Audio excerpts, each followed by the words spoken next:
Bless good health po. Yan lang po. Okay? So, dadako naman tayo sa special number ng first service kasi meron yata.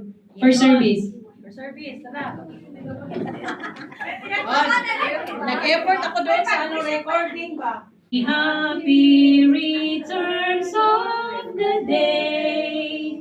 This is what our hearts can say. On your birthday, our dear, we have nothing to give but the love that we love ever true and sincere. May this love be our presents to you.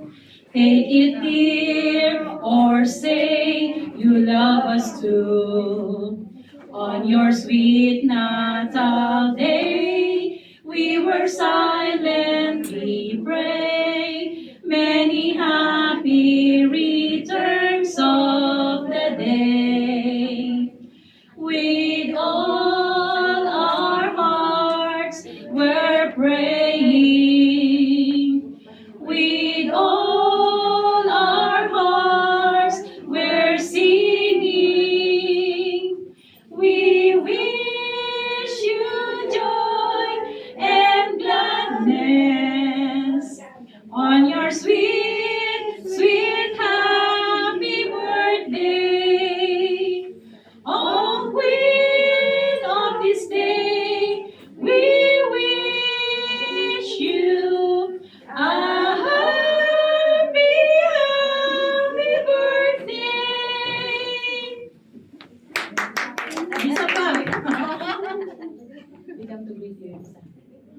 we come to greet you. This blessed morning. Pwede ba kayo pumalakpak? Oh, happy birthday. You have this day. Today you're here us. Rejoicing with thee. For such a grand day. You have this day. You're my good talent. Your life, your talent, your whole life through. Give them to Jesus. He'll use you too. Your trust is promised. He'll guide you always. Oh, happy birthday. You have this day. Love like a vapor, a period once a while, and like a flower that flashes shine. But Christ the Savior is your anchor when life is struggle and dead. Your life, your talent, your whole life through. Give them to Jesus, He'll use you too. Your trust is promised, He'll guide you always. Oh, happy birthday, you have this day. Happy birthday po. To you. Happy birthday to you. Happy birthday, happy birthday, happy birthday to you.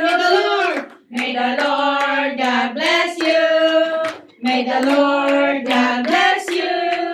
May the Lord God, may the Lord God, may the Lord God bless you. Ayan, so tawagin natin si Sister Anna May para sa pagbibigay ng aming kunting gift para sa iyo, Pastora. From the bottom of our hearts po, galing sa second service po. Ayan. Happy birthday, Pastora Ramilla. Ay, Pastora Silvia pala. Okay, another 62 years to come. 100, marami naman nun. 124. Oh, 62 years na? Iing mo di ay, okay? At singsingpat ka. May wish ko yun, at singsingpat ka. At tungtulog ka. Ako, mag-araw pisabong. May schedule tayo sa flower.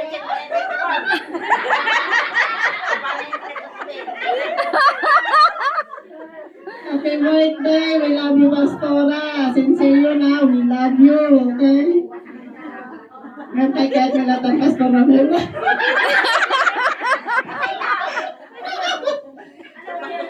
God bless you.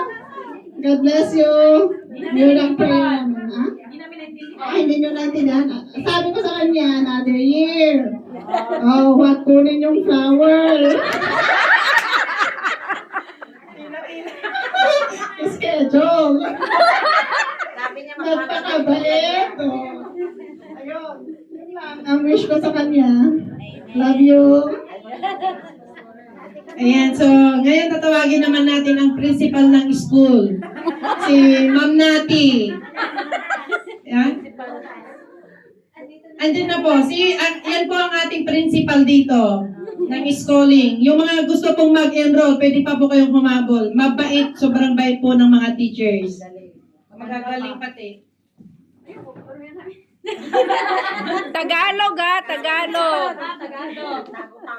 Principal nga po pala, wag po kayong maniwala kay Sister Grace. Wala pong principal po ba dito. Mga sister lang po kami na nag-guide. So in behalf of the DJ ko agad po sa Bata Pastora. Maligayang kaarawan. Pastora, hindi lang po kayo. Wah. Wala kang ginawa. Hindi sa amin, kundi kayo po tumata yung nanay namin, di ba? As spiritual nanay. So, thank you, Pastora, sa yung pagmamalasakit at pagmamahal mo sa amin. And maraming salamat, Pastora, for being strong despite yung mga pinagdaanan mo previously. Nung last time, pinaiyak ka namin, pero ngayon dapat pag birthday, hindi pinapaiyak. Di ba? Pinapasaya. Lalo na at di ba mga bumabata na? Dapat di ba yung mga baby celebrant dapat masaya, di ba? Yung pinapaiyak mga kapatid. Oo. So, thank you, Pastora, and alam mo, Pastora, those who did not know you, maybe they can misjudge you, di ba? Nung handa pa yung mga bisita, minsan yung mga reaction niya, ganon. Pero once na nakilala niyo si Pastora, sana kaya kaya kung tatagal kayo dito at mas makikilala natin kung gaano kalaki yung puso niya, mas mapapamahal kayo sa kanya as in super, ganon mga kapatid. So, kung di ba kaya tingnan mo yung mga anak ko, Pastora, bumabalik at bumabalik pa rin. Di ba? Kaya kung minsan kung pasaway kami, paluin mo din kami. Pero kung babalik kami, tatanggapin mo pa rin kami. Di ba, Kasjay? Hindi ako nagpapalit. Oo. Pero yung nanay naman na medyo moody na ang nanay kung pagsabihan ka naman ng mga anak mo, ay tanggapin mo, men. Kasi amen.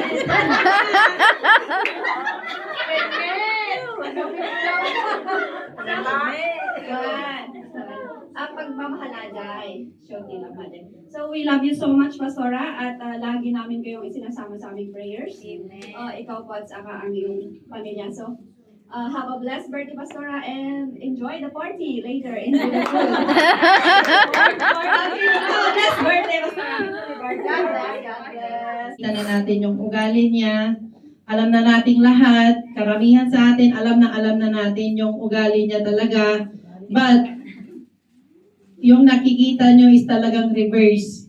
Napakabait, napaka-great, siya, palabigay. Kung makakasama nyo si Pastora Sel, doon nyo siya talaga makikita nyo siya kung paano siya umaya, kung gaano siya kapangit umiyak, kung gaano siya kaganda sa nakikita nyo.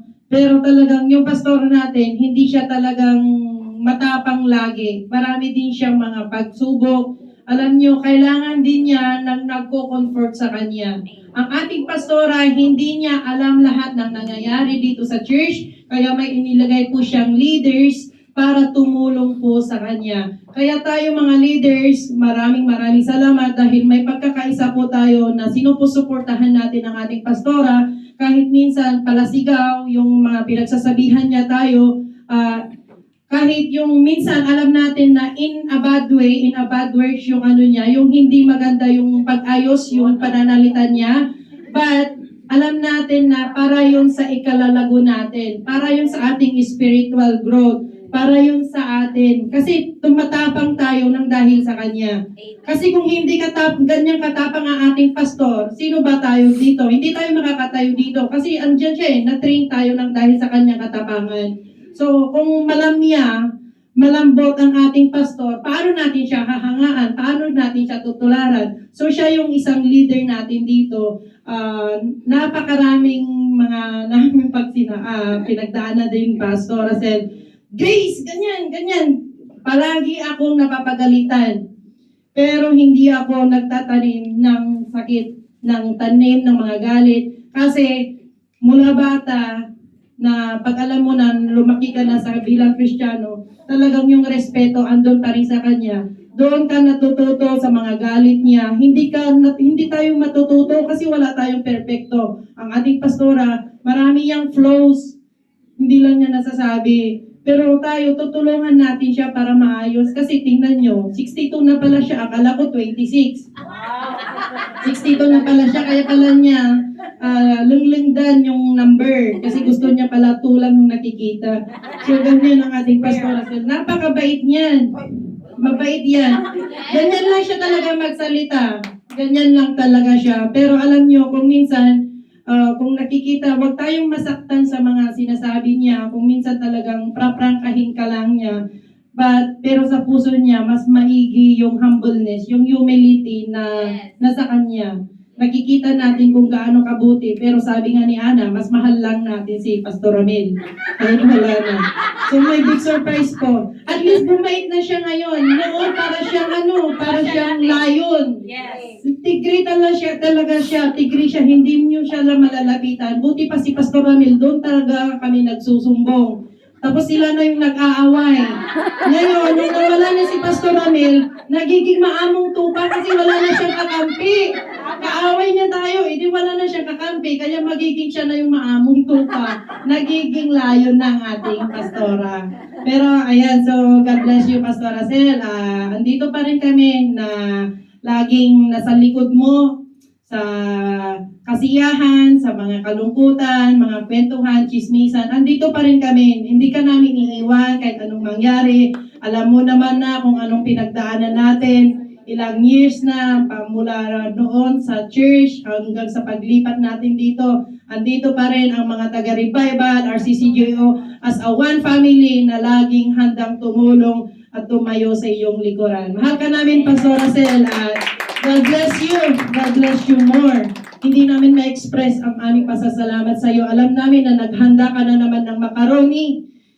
Ayan, yun yung inaabangan namin. Maraming salamat din sa buhay ng ating kapatiran na si Sister Tess. Dahil talagang meron ding gumagabay sa kanya na pakainin mo ang iyong mga tao. At least kakain tayong lahat ngayon. Ayan, so ngayon bago tayo magtapos, tawagin muna natin si Sister Edeline. Kasi matagal na din silang magkasama ni Pastora Sel. Sister Edeline, baka may words ka din na ano. Oh, bigyan natin ng tissue agad. Malapit ka na senior ka na. Senyora ka naman eh. Hindi ko pa nag-greet, mga senior na. Happy 26th birthday, Pastora. Pastora, sinabi mo kasi, huwag natin ilagay yung age mo, kaya ginawa namin 6 square, para hindi halata. Social, 26 po talaga siya. Times ano lang po, times 3. So, Pastora Stella, sabi nga ni Grace, matagal na, so isang dekada na, 10 years. So, very strong talaga si Pastora Stella. Whatever happen sa kanyang buhay, talagang tumatayo siya. Bilang nanay natin, bilang kapatid, spiritual mother, talagang very strong po si Pastora. So, at saka, dun sa kanya, Pastora, sabi ko nga kasi, ano yung nanay, yun yung puno. So, kami mga anak mo na matitigas sa puno. Namalan namin sa'yo. Kami mga anak mo na kapag sinaway mo, ay, ganun, Pastora, kaya ganun din kami. Diba? Sino bang mamunga ng ang puno ay santol? Siyempre ang bunga santol, hindi man sana, Pastora, diba? So, huwag kang magtaka kung bakit yung mga anak mo kagaya sa'yo. Pero, Pastora, sabi nga nila, layon ka dati. Pero ngayon talaga si Pastora, hindi na layon. Yung anak na lang ng layon. Tama mo. Very true ko talaga. Dati ko talaga si Pastora, parang 10 years ago. Sabi ko, nasa-shock ako dati nung bago ako. Nakakatakot naman tong Pastora na to. Bakit ganun magsalita? Sabi ko. Pero later on, nung nakilala ko na siya ng matagal, sabi ko, kung ano yung nakita nyo, yun talaga siya. Totoong tao talaga siya, hindi siya plastic, talagang yun siya. Pero meron pang pinakailalim to na sa kabila ng nakikita nyo, talagang yung puso niya. Reverse, tinatago lang niya yung kabaitan niya dahil ayaw niyang ma-express yung pagmamahal niya sa kanyang mga tupa, hindi niya yun na-express.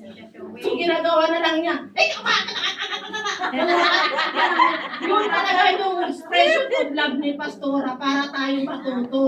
So sabi ko nga, sige na nga lang, tanggapin ang Armalite ni Pastora Sel. Hindi na, pawag nyo nang itago sa inyong mga puso. Palabasin lang sa likod, parang gano'n, palabasin lang sa tenga. Kasi yun pala yun yung niya, kumbaga, hinuhubog niya tayo para tayo talaga maging matatag kagaya po niya. So kasi kung tayo magiging matatag, para tayong mga lumpo, para tayong mga baby na hindi pa tayo makakatayo sa ating mga paa. So sumunod lang po tayo kay Pastora.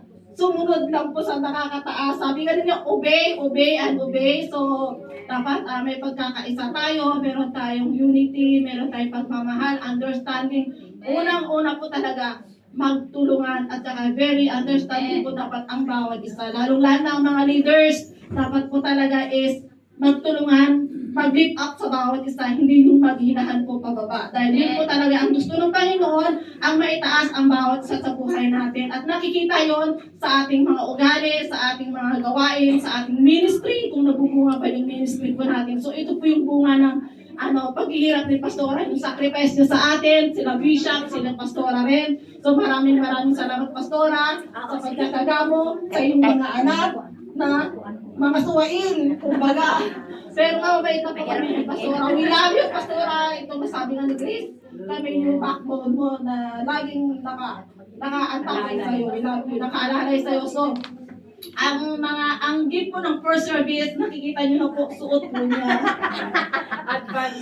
In advance, sabi po namin nung last Sunday, bilhan na lang natin siya ng dress para suotin niya, para gusto namin makita. So parang ayaw pa niya, sabi, Pastora, suotin mo na.